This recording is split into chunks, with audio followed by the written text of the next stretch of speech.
Hello friends, my name is Praveen Anchal and I welcome you all in our YouTube channel of Core Academy। और आज हम लोग देखेंगे part number 2 class 10th economics lesson number 1 development का। So let's start this part number 2। तो आज हम लोग इस वीडियो के अंदर में समझेंगे कि जो इंडिविजुअल डेवलपमेंट के अंदर में क्या क्या चीज़ें होती हैं, है ना। तो सबसे पहले हम लोग देखेंगे कि जो 2 या 2 से ज़्यादा इंडिविजुअल्स होते हैं तो वो सोचते क्या है अपने डेवलपमेंट के बारे में। तो जो सबसे पहला है वो है सेम डेवलपमेंटल गोल, है ना। तो इसके अंदर में क्या होगा कि मान लीजिए मैं आपको अगर एग्जांपल दूँ क्रिकेट टीम ऑफ इंडिया का, तो हमारी जो क्रिकेट टीम में बहुत सारे इंडिविजुअल्स होते हैं। समझिए कि 11 जो प्लेयर्स होते हैं ना, तो उन सभी का सिर्फ एक ही गोल होता है कि हमको आज सिर्फ जीतना है। वैसे ही जो हमारा क्लासरूम होता है तो उसमें सभी का एक ही गोल होता है कि हमें बहुत ही अच्छे नंबरों से पास होना है, बहुत ही अच्छे परसेंटेज से पास होना है। तो जो हमने एग्जांपल दिया क्रिकेट टीम का या फिर क्लासरूम का, तो वो कहाँ पर जाएगा, सेम डेवलपमेंटल गोल, है ना।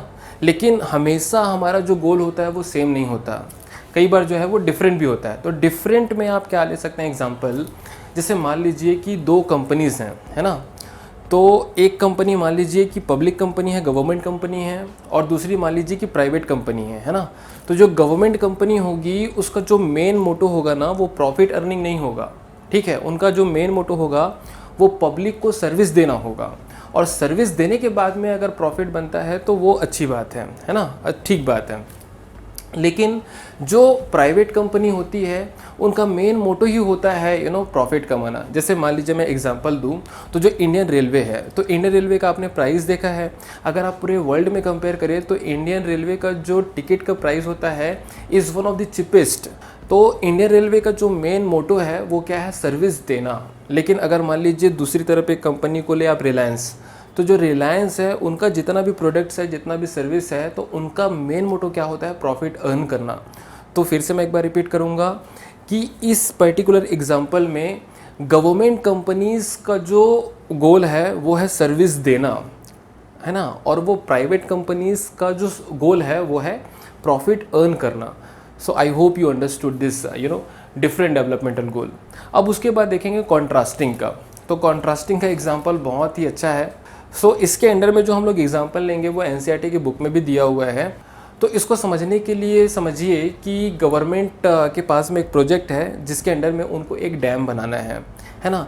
तो जैसे हर चीज़ का पॉजिटिव भी होता है और निगेटिव भी होता है, तो डैम बनाने का भी पॉजिटिव भी होगा और निगेटिव साइड भी होगा। तो पॉजिटिव्स में क्या क्या ले सकते हैं कि भाई लोगों को जॉब मिलेगा, है ना। अगर मान लो डैम बनेगी तो वाटर का कंजर्वेशन होगा, जब हमें ज़रूरत पड़ेगी तब हम वाटर ले सकते हैं। अगर डैम बनेगी तो उससे हम इलेक्ट्रिसिटी भी बना सकते हैं। तो इस तरीके से आप देख सकते हैं कि बहुत सारे एडवांटेज हैं डैम कंस्ट्रक्शन के, लेकिन इनके कुछ डिसएडवांटेज भी हैं। जैसे कि मान लीजिए कि अगर डैम का कंस्ट्रक्शन होता है तो जिस एरिया में डैम का कंस्ट्रक्शन होगा वहाँ जो लोग पहले से रह रहे हैं उनको वहाँ से हटाना पड़ेगा, ठीक है। तो वो लोग ऑब्वियस सी बात है कि इसको नहीं चाहेंगे। दूसरी बात ये है कि अगर उनको हटा के दूसरी जगह पे शिफ्ट करते हैं तो जो वो जॉब वगैरह वहाँ पर करते थे तो उनका जॉब का भी नुकसान होगा, है ना। तीसरी चीज़ ये है कि मान लीजिए अगर वो दूसरी जगह पे जाते हैं तो उनको अपना फैमिली, अगर मान लो वो फैमिली के साथ में रहते हैं, रिलेटिव्स के साथ में रहते हैं, तो हो सकता है कि उनको भी छोड़ना पड़े। चौथा चीज़ ये है कि मान लो कि अगर हम लोग डैम का कंस्ट्रक्शन करते हैं तो वहाँ पे जो पेड़ पौधे ऑलरेडी हैं उनको भी हमको काटना पड़ेगा। तो जो एनवायरमेंटल लवर्स होते हैं, फ्रेंडली पीपल होते हैं, उन लोग इसको अपोज करेंगे। तो आप समझ सकते हैं कि पॉजिटिव्स के साथ साथ बहुत सारे निगेटिव एस्पेक्ट भी हैं इस पर्टिकुलर एक प्रोजेक्ट के।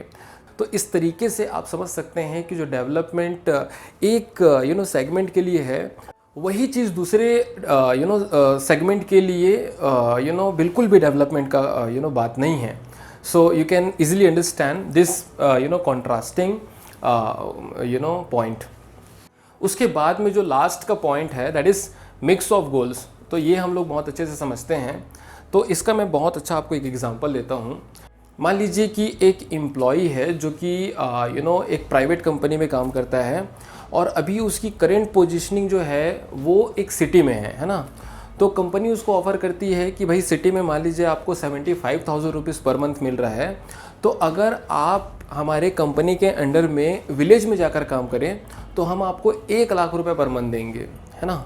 तो उसके पास अब 2 ऑप्शन हैं, या तो वो 75,000 रुपये लेकर सिटी में काम करें, या तो वो 1 लाख रुपए लेकर जो है वो विलेज पे जाके काम करें। आप 2 मिनट के लिए सोचो कि आप कौन सा ऑफ़र सेलेक्ट करेंगे। क्या आप सिटी में रहकर 75,000 में खुश रहेंगे, या आप विलेज में रहकर 1 लाख रुपए पाकर ज़्यादा खुश रहेंगे। तो ये जो डिसीज़न आप लेंगे वो एक इजी डिसीज़न नहीं होगा, है ना, क्योंकि आपको बहुत सारी चीज़ों के बारे में सोचना पड़ेगा before taking the final decision. सिर्फ पैसा ही इम्पॉर्टेंट नहीं होता है। अगर मान लीजिए आप एक लोकेशन को छोड़कर दूसरे लोकेशन पे जा रहे हैं तो वहाँ किस टाइप का फैसिलिटी होगा। जैसे मान लीजिए आप सिटी और रूरल एरिया को कंपेयर करें तो ऑब्वियस सी बात है, जो सिटी है वहाँ पर ट्रांसपोर्टेशन की फैसिलिटी, वहाँ पर एजुकेशन की फैसिलिटी, वहाँ पर हॉस्पिटल की फैसिलिटी, मार्केट की फैसिलिटी रूरल एरिया से बहुत ज़्यादा होगा। तो मान लीजिए अगर मैं सिटी में रहता हूँ तो मेरी क्वालिटी ऑफ लाइफ, है ना, बहुत बेहतर होगी विलेज की कंपैरिजन में। और एक चीज़ और है, अगर मैं मान लो कि विलेज जाता हूँ, है ना, और अगर मान लो कि मेरे बच्चों की जो पढ़ाई है वो सिटी में हो रही है, तो हो सकता है मुझे अपनी फैमिली को भी छोड़ना पड़े। तो फाइनल डिसीज़न लेने से पहले हमको बहुत सारे फैक्टर्स को ध्यान में रखना पड़ता है। तो इस एग्ज़ाम्पल का एक ही कंक्लूजन है कि सिर्फ पैसा ही इम्पॉर्टेंट नहीं होता, पैसे के साथ में और भी बहुत सारी चीज़ें जो है वो इम्पॉर्टेंट होती हैं, जैसे कि एजुकेशन, है ना, hospitals, transportation, market, standard of life. तो ये जो सभी चीज़ें होती हैं ना, अगर आप इसको एक साथ मिला दें तो इसको हम लोग बोलते हैं मिक्स ऑफ गोल्स। क्या बोलेंगे? Once again, mix of goals. तो इतनी सारी चीज़ें हमने डिस्कस की इंडिविजुअल डेवलपमेंट के लेवल पर। So friends, that's it in this particular part. In next part we'll discuss about the national development, और यहीं से जो है ना सबसे ज़्यादा क्वेश्चंस आते हैं बोर्ड एग्जामिनेशन में। तो जो नेक्स्ट पार्ट होगा वो बहुत ही इंपॉर्टेंट होगा। So please watch that part. We will meet you in the next video. Till then, bye bye. Take care of yourself. Thank you.